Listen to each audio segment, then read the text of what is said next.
आपकी सास आपके साथ बैठी हुई है। जी जी। तो कहीं ये तो नहीं कहते भी कहाँ पंगा ले लिया ने आपने?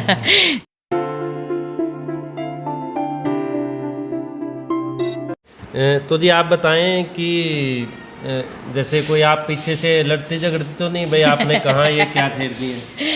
नहीं। और TBN हरियाणा में आपका एक बार फिर से स्वागत है। और जैसे कि आपको पता है आज अंतर्राष्ट्रीय महिला दिवस है और टोहाना में जब हमने किसी ऐसी महिला से बात करने की जो मन में आई कि जो समाज सेवी है, तो जब चारों तरफ हमने नज़रें घुमाई तो आखिर जो फोकस है वो एक ही महिला पर गया जिसने अपनी जी जान से समाज सेवा में अपना समय लगाया हुआ है। और मैं बात कर रहा हूँ, आप समझ भी गए होंगे, अपूर्वा फाउंडेशन से हमारे नेहा जी हैं और इनसे आज सवाल भी करेंगे जो आप जानना चाहते हैं। आप देखते हैं कि कैसे ये समाज सेवा भी करते हैं और जो दिव्यांग बच्चे हैं। और मैं आपको एक बार बताना चाहूँगा, दिव्यांग जो बच्चे होते हैं उनको संभालना बहुत बड़ी बात होती है, क्योंकि परिवार वाले भी जिसको नहीं संभाल पाते उनको नेहा जी उनकी जो परवरिश में लगे हुए हैं लगातार, किसी को पढ़ाना, किसी को म्यूजिक सिखाना। तो आज इनसे हम रूबरू करवाएंगे अंतर्राष्ट्रीय महिला दिवस पर। तो हमारी इस रिपोर्ट को आप शेयर ज़रूर करें ताकि दूसरे लोगों तक भी ये जाए कि किस प्रकार एक महिला पूरी मेहनत के साथ दिन रात लगी हुई है। तो नेहा जी सबसे पहले तो स्वागत है आपका। हाँ जी, थैंक यू। तो जैसे मैंने दिव्यांग बच्चों की बात की, आप ये फाउंडेशन चलाते हैं जी। कि जो बच्चे हैं अपने परिवार से भी नहीं संभलते, वो भी कभी कहते हैं उनको स्कूल भेज दो भाई, कुछ तो 2-3 बजे आएंगे फिर रात मिलेगी, लेकिन दिव्यांग बच्चों को संभालना, क्योंकि हमने देखा है उनको समझ भी नहीं होती, पता नहीं होता, तो किस प्रकार आप उनको इस तरीके से, जैसे काफ़ी संख्या में बच्चे, कैसे आप हैंडल करते हैं? मेरे जो बच्चे हैं, विशेष बच्चे, मैं प्रधानमंत्री श्री नरेंद्र मोदी जी का बहुत बहुत धन्यवाद करती हूँ कि उन्होंने हमारे बच्चों को ये विशेष संबोधन दिया, दिव्यांग। दिव्य मतलब अद्भुत, तो मेरे लिए मेरे बच्चे अद्भुत हैं। मैं इनके अंदर भगवान देखती हूँ और इनको देख के मुझे एक अद्भुत शक्ति आती है। वो कहाँ से आती, ईश्वर दे रहा है, वो ईश्वर की कृपा है।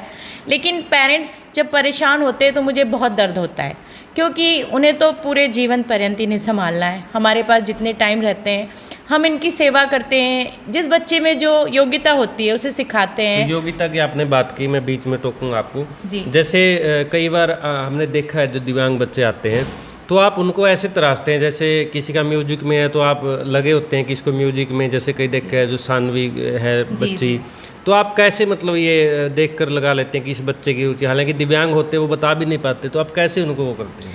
इनके अंदर देखिए ये शक्ति, एक योग्यता है, उनकी भी तीसरी आँख होती है जहाँ से वो उस चीज़ का एक उन्हें ताकत मिलती है। और हम ये बच्चों को देखकर बस उनसे अलग अलग एक्टिविटी करवाते हैं। तो हम ज़बरदस्ती उनसे किसी चीज़ को लेकर यदि करते हैं तो बच्चा इरिटेट होता है, परेशान होता है, गुस्सा होता है, खींचता है। फिर हम उसे जब डाइवर्ट करते हैं, हम विशेष प्रशिक्षक जो होते हैं, हमें ये नहीं कि किसी बच्चे को ज़बरदस्ती पढ़ाना ही पढ़ाना है या उसे कोई चीज़ ज़बरदस्ती करानी है। इन बच्चों को हम टेंशन नहीं दे सकते हैं। ये बच्चे जिसमें खुश होते हैं हम वही एक्टिविटी करवाते हैं। तो बच्चों का हमें इंटरेस्ट देख के पता चल जाता है कि क्या बच्चा क्या कर सकता है, किस में खुश होता है, और इन बच्चों को खुश रखना बहुत ज़रूरी है। क्योंकि तो नेहा जी जैसे आपकी सास आपके साथ बैठी हुई है, जी जी, तो कहीं ये तो नहीं कहते भी कहाँ पंगा ले लिया ने आपने? जी बिल्कुल नहीं। मेरी मम्मी जी और मेरी फैमिली में सब बहुत खुश होते हैं और मुझे बराबर पूरा ज़्यादा समर्थन दे रहे हैं। मेरे बच्चे यहाँ आते, पहले तो मैं घर में अपने घर में पढ़ाती थी बच्चों को कि, और बच्चे इतना शोर करते थे, लेकिन कभी मुझे नहीं कहा भाई तेरा काम है, तुझे अच्छा लगता है, हमारे घर में भी सेवा का काम हो रहा है।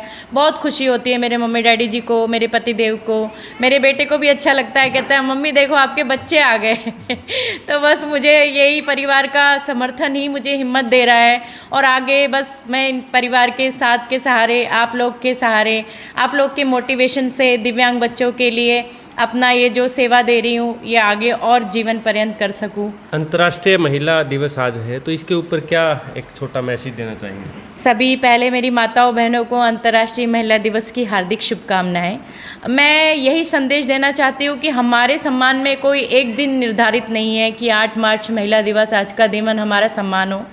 हमें सम्मान मिलता रहे, क्योंकि सम्मान मिलने से ही हमारे अंदर शक्ति बढ़ेगी, हम अच्छे कार्य कर सकेंगे, पूरा हमारा आत्मविश्वास बढ़ेगा।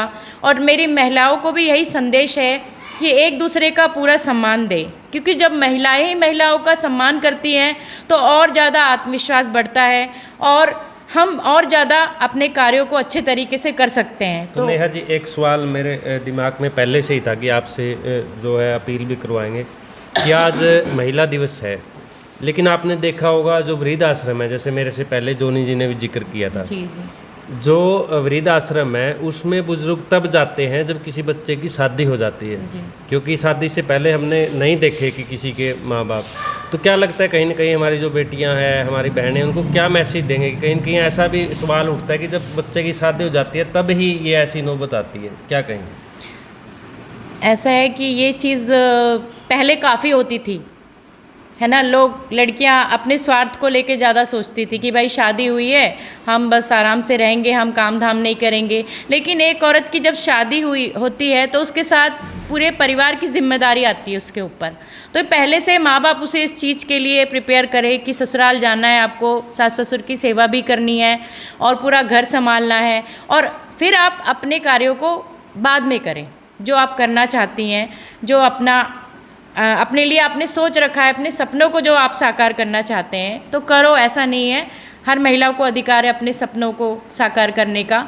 तो पहले ही हम अपने बेटियों को ये शिक्षा दें कि उन्हें ससुराल जाना है, उन्हें सारे घर के काम भी सीखने होंगे और उसके साथ साथ घर में सबकी सेवा करनी होगी। क्योंकि ये शिक्षा देकर जब माँ बाप अपनी बेटियों को भेजेंगे ना ससुराल में, तो वो ऐसा कोई गलत कदम नहीं उठाएंगी कि अपने सास ससुर को घर से निकाले या अपने पति को टॉर्चर करे भावनात्मक रूप पे।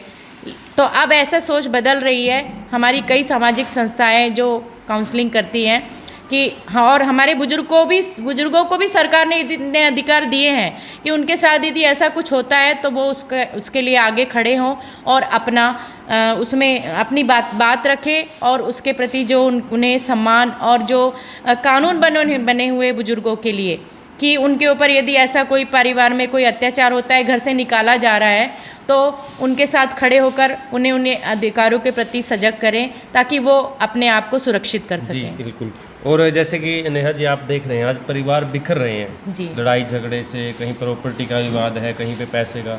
तो हम तो भाग्यशाली मानते हैं कि पूरा परिवार आप एकजुट हैं। जी, तो क्या मैसेज देंगे महिलाओं को कि परिवार को किस प्रकार वो जोड़े रखें, क्योंकि जो परिवार जुड़ा रहता है तो हमारा आसपास का जो जुड़ा रहता है, अगर हमारा आसपास शहर जुड़ा हुआ है तो हमारा प्रदेश और फिर देश है। जी, मैं यही संदेश देना चाहूँगी कि हम स्वार्थ एक ऐसी चीज़ होती है, बंदा सिर्फ अपने स्वार्थ को लेकर यदि जीवन में सोचता रहता है वो तो बहुत परेशान होता है।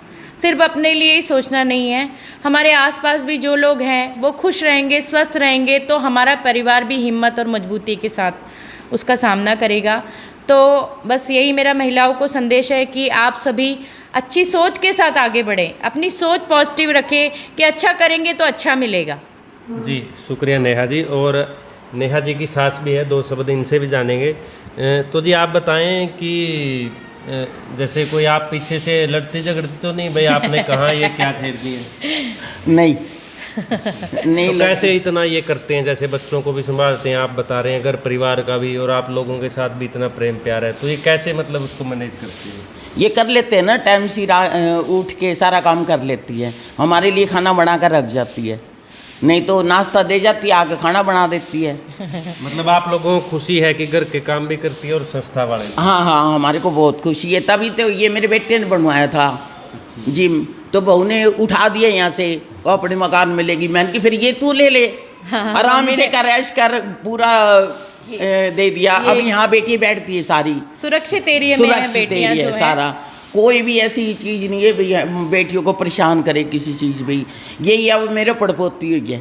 तो मेरे पोते ने इतनी अच्छी तरह से उसकी मतलब स्वागत किया, फूल बिछाए, गुब्बारे लगाए, ढोलक बजाए और इतना अच्छा मत्था हमने मंदिर में मत्था टेका और पूरी स्वागत से हम अंदर लेके गए उनको। जी शुक्रिया जी। तो आपने देखा भाई कई बार ये बात होती है कि आप बाबा बैंगन खाए दूसरों को उपदेश बताए, लेकिन यहाँ पर असलियत है। जैसे कि बताया पड़पोती के जन्म पर भी जो इन्होंने कार्यक्रम किया और वो वीडियो भी हम आपको दिखाएंगे, तो आपने देखा किस प्रकार पूरा परिवार जो है इस सेवा में लगा हुआ और विशेषकर नेहा जी। तो आज के लिए बस इतना ही। हमारी ये रिपोर्ट आपको कैसी लगी, लाइक करें, कमेंट करके ज़रूर बताएं। जुड़े रहें TBN हरियाणा के साथ।